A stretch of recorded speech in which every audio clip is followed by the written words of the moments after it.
Olá pessoal, nesse vídeo então a gente vai falar sobre avaliações, né? Então como que a gente pode fazer para que determinadas avaliações sejam entregues via material didático, né? Então essa é uma opção que a gente tem também. Então vamos lá. Primeira coisa, né, é que vamos falar de avaliações, né? Então a primeira coisa é que lá no cadastro de avaliações, que a gente já viu lá no cadastro do plano de ensino, eu tenho, né, todas as avaliações que eu já fiz, então independente do plano já ter sido validado ou não, eu consigo fazer isso, tá? Então eu venho aqui, ó, em alterar uma determinada avaliação e nós temos aqui embaixo, ó, né, isso, claro, isso pode acontecer tanto na alteração quando eu estou criando a avaliação, eu tenho a opção aqui, ó, de postagem dos alunos no material didático. Então, se eu marco aqui, ó, permitir postagem, ele me habilita, então, agora, né, a possibilidade de eu fazer as configurações para que os alunos enviem essa atividade via material didático. Então, aqui, ó, né, quais as opções que nós temos? Né? Máximo de pessoas por grupo, né, então eu posso, digamos, definir um grupo, né, um número de alunos no grupo. Se ficar um aqui, obviamente é individual. Se eu colocar 3, por exemplo, quando eles forem enviar a atividade, a primeira coisa que o material didático vai pedir é que eles montem o grupo, né? Então, o aluno que está começando, ele tem que selecionar os outros 2 colegas para fechar o grupo e, obviamente, se um aluno já está em um grupo, o material não permite que ele seja colocado em outro grupo, né? Então, ele faz esse controle automaticamente. Então, máximo de alunos por grupo, o início das postagens, né, de quando a quando ele pode postar. Então, a data inicial aqui está 3 de setembro, que ele pegou lá da data da avaliação, e qual é o fechamento, né, da postagem. Então o professor pode deixar um arco de tempo maior, né, então isso fica a critério do professor.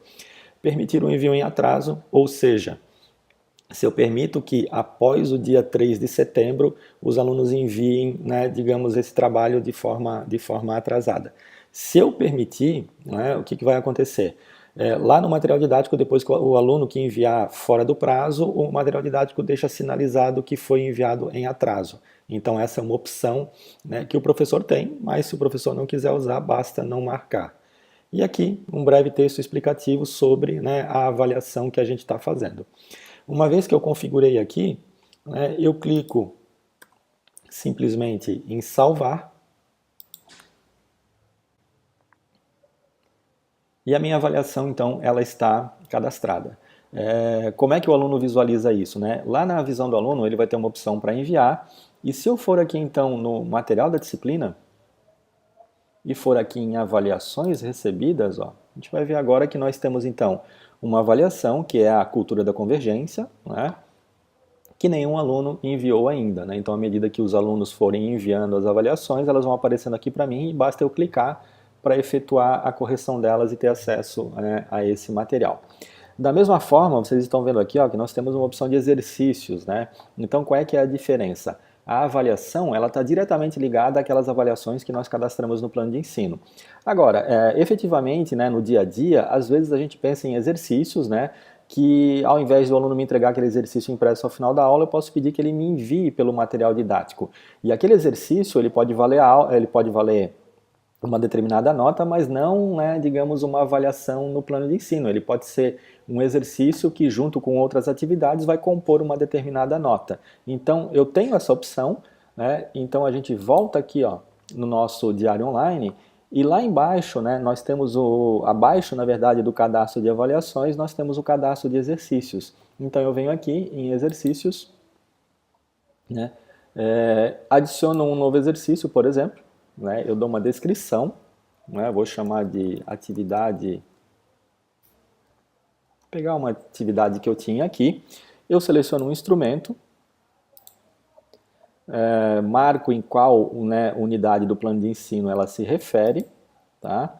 E clico em permitir postagem. E daí aqui nós temos, né, as mesmas opções que a gente tinha lá nas avaliações, né, o grupo, só que aqui eu preciso dar a nota, a data final, a data inicial e a data final, né?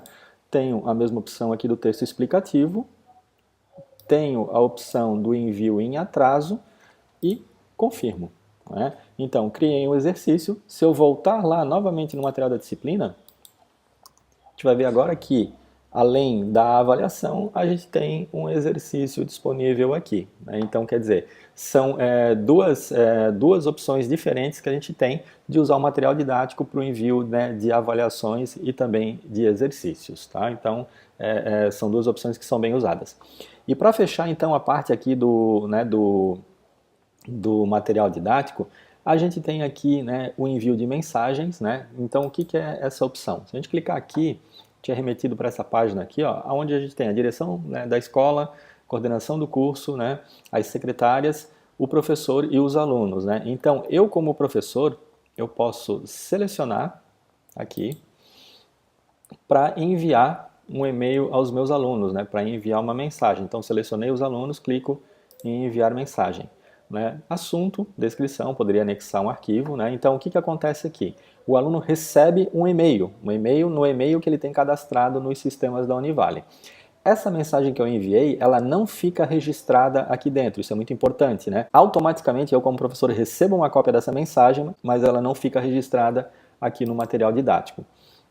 Né? O que eu tenho registrado aqui, ó, são os e-mails enviados nos últimos 30 dias, né? Então eu tenho a garantia de que esse e-mail foi enviado para estes destinatários aqui, mas eu não tenho uma cópia guardada do e-mail aqui dentro do material didático. Tá? Então essa é uma opção bem interessante, né, para a gente, às vezes disponibiliza algum tipo de material, né, aqui no material didático, né, ou a gente disponibiliza uma atividade, né, e a gente pode então estar lembrando aos alunos, né, via e-mail, da mesma forma que a gente pode estar, né, digamos, deixando essas informações também ali no material didático.